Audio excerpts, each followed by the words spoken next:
Hello, I'm Dr. Albert Mensah from Mensah Medical. Well, it's very interesting the times we're living in. We're now 2+ years into COVID, and when we were talking about this subject 2 years ago, we actually felt that COVID would be an ongoing, a very consistent and persistent phenomenon in our lives. And that's exactly what it's turned out to be.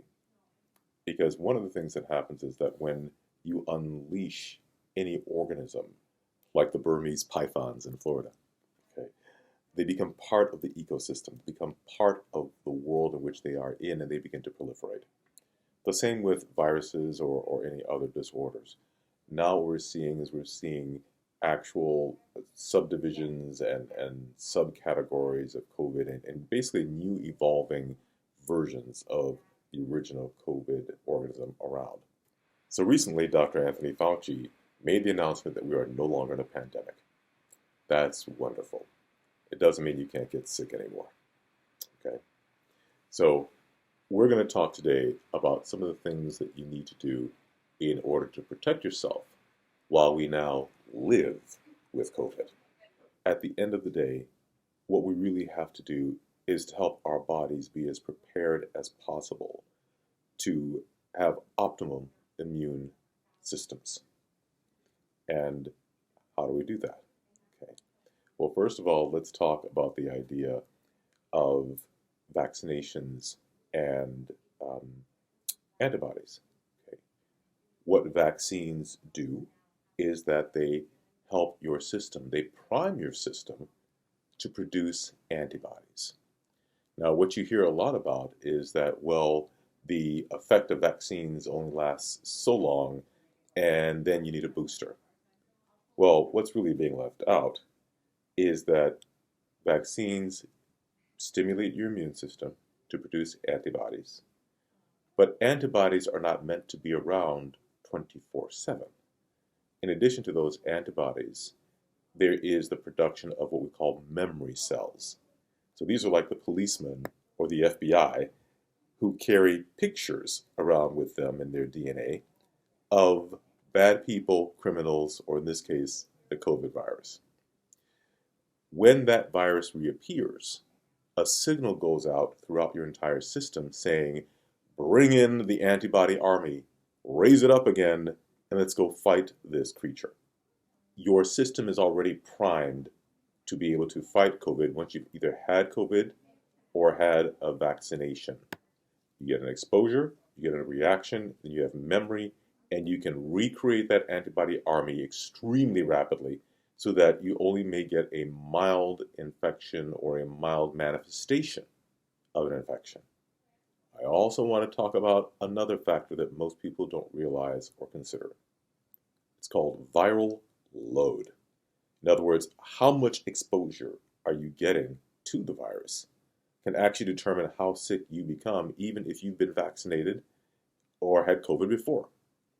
So I recently came across a case, a patient of ours, a school teacher, works in the inner city and had a huge exposure to tons and tons of children, so to speak, who were carrying around the virus. She had been vaccinated, she had had COVID before, and she got COVID again. And she was very ill. Not to the point of death, but to the point where she could not remain in school in order to continue teaching and educating the children. So we know that the concentration of virus particles that you're exposed to can actually lead to a very difficult situation. And so that's where doing things like wearing a mask can come in and be very helpful, just to decrease the viral load or the concentration of exposure. We have to be smart now about how we give our bodies and our systems the optimal capacity to protect us, because we're not all going to be sitting around trying to get vaccine shots every day. Okay, it's not practical and it's not necessary scientifically. But we can't sit back and say, well, gee, nothing is going to happen to me because, the government said I don't have to wear a mask anymore. The virus is still around. It doesn't care what your rules and regulations are. So we have to protect ourselves.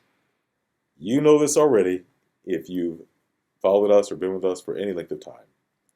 Zinc, it does the body good. It's not just for your mental health.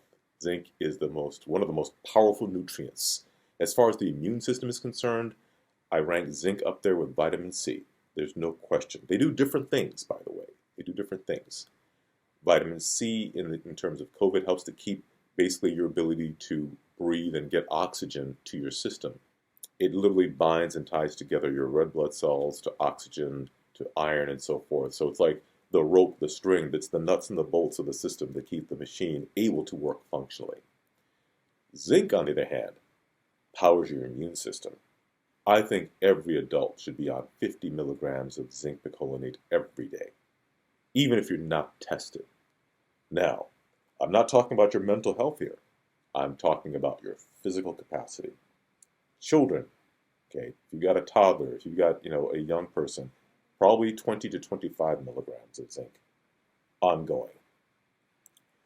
Zinc, vitamin C, these are two really big puppies. At nighttime, you get the double benefit with melatonin of sleeping like a baby for some of you.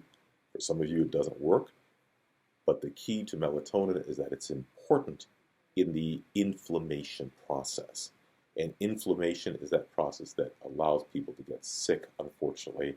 But the positive side is that inflammation also is designed to produce those antibodies, tell the system there's a problem, and try to fight the infection.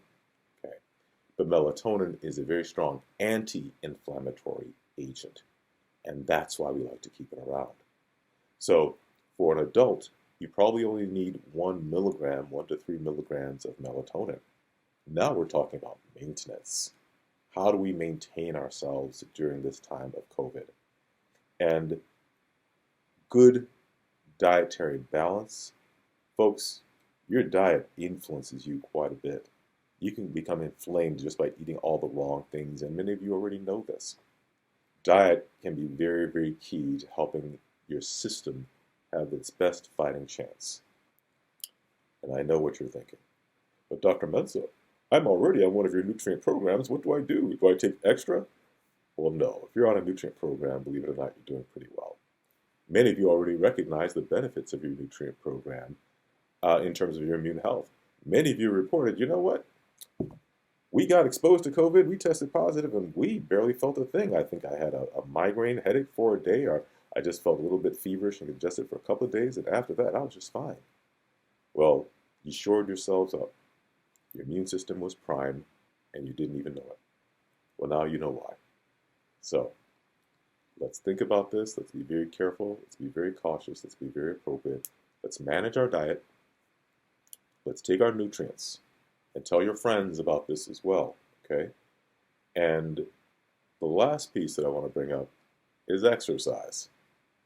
When you move, when you prime your muscles, even if you're doing chores in the house, you are giving your body the electron flow, that energy voltage that it needs to turn on your cells to optimize your physical health and your immune capacity and immune response, all right? So let's not just sit around the house. If you're around the house, get on the floor, do push-ups, do sit-ups, lift up your milk containers, go to the kitchen and get those cans and just work with them. There are many ways to get exercise, some very passively, some very simply. So, after all this, I want to say, be healthy. You do not have to fear.